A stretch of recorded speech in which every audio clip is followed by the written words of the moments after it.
Here at Edible Acres, we work with plant relationships, the idea of guilds, plants grown intentionally near one another to build relationships of mutualism. I've been documenting in a Polycultures and Guilds playlist, which I'll link to here, these concepts over time. Like, for example, something that we've documented pretty thoroughly over the years, which is Paw Paw being a really great understory plant to the black walnut.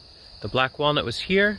The pawpaws we've added in, they're doing really well next to each other. So there's a really simple relationship. The black walnut gets a bad rap of not being compatible with any other plant, and yet here we are with a lovely pawpaw laden with fruit. There's hundreds and hundreds in these few pawpaw trees that are nestled in the understory of the walnut. So it's a really simple idea of the walnut works with pawpaw, let's have them be in a guild. They'll relate to one another. But there's more complexity that can be had with time and succession. So I want to take a wander here in the evening through some of our really complex guild systems that we have and take a look at one where one of the characters is dying and the other one is really taking off. And we put them next to each other because we are anticipating that, and now that it's happening, it's kind of awesome. Let's talk about it. The peach and the pawpaw is a really compelling idea of a guild relationship. This is a temporal relationship, or a time successional arc relationship. The peach being an extremely early succession, fast, assertive, quick to canopy, leafing out being. The pawpaw being a little bit slower, a little bit more of an understory character, wanting a little bit of protection early on from intense sun.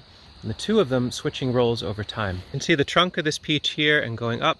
Now definitely I could have done well to consider pruning them more, but they are pretty much spindly. This whole set, the whole western side, is completely dead. There's a little bit of leaf left on here, but this peach, for all intents and purposes, is in the home stretch of dying. And we're okay with that. We got about 6 years of decent fruiting out of this, 8 years or so of fruiting. This is going to be some nice carving wood that Juan might work with. Here's a really interesting section that could be a stool. There's some firewood, and then there's biochar up above. And as a thank you to the peach, we can put all those things to use to keep it in the landscape. But what's happening now is because the peach has passed away, the pawpaw, which at the same time was planted just 2 feet to the north, it enjoyed the deep shade conferred by the peach that was here for a while. Now that the peach has died, the pawpaw's coming into peak production age. This is about 15 years old, 16 years old. And you can see this is a tree here that is so laden with fruit, it's on the verge of breaking itself apart. I would guess there's about 200 to 300 pawpaws on just this one little colony, this thicket. It was a singular stem planted here. Over time, it thicket formed and spread. You can see its pollinator, the seedling pollinator planted next to it, is this pawpaw, which is just to the north of an apple tree. The apple's still alive and the pawpaw's fine with that. It's leaning a little bit, but they're coming into production age and they're ready to get a bit more light. They're hungry for more light. And as this peach dies, we can cut that out entirely, fully liberate whatever light can come through here. So the initial example of the idea of black walnut and pawpaw, that's a straightforward guild idea of black walnut has particular criteria. It will resist other plants growing under them unless it's the right type of plant, and which pawpaw is. They can grow together for quite a long time. The peach with the pawpaw to the north partitions time in a really interesting way of saying, let's get an early succession crop out of this peach.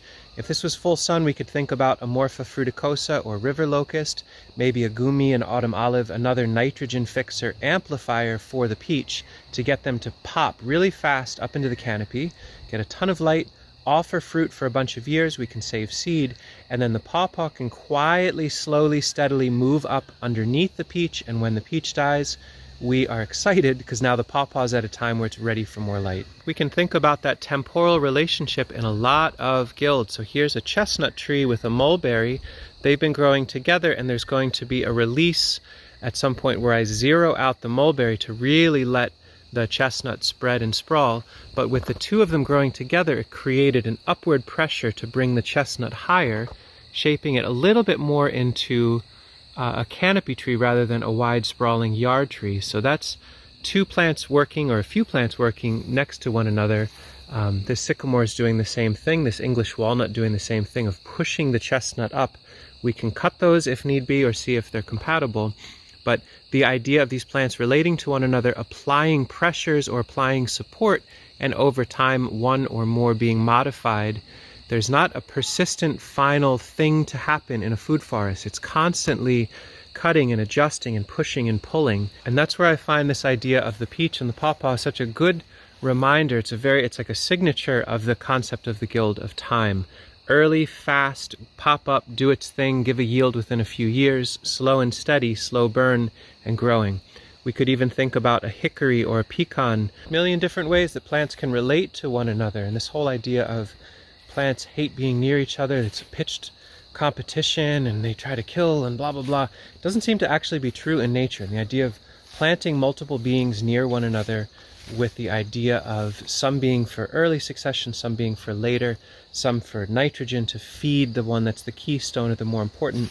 All of that's really, I think, pretty legitimate and compelling to think about. So peach and the pawpaw, they work well together.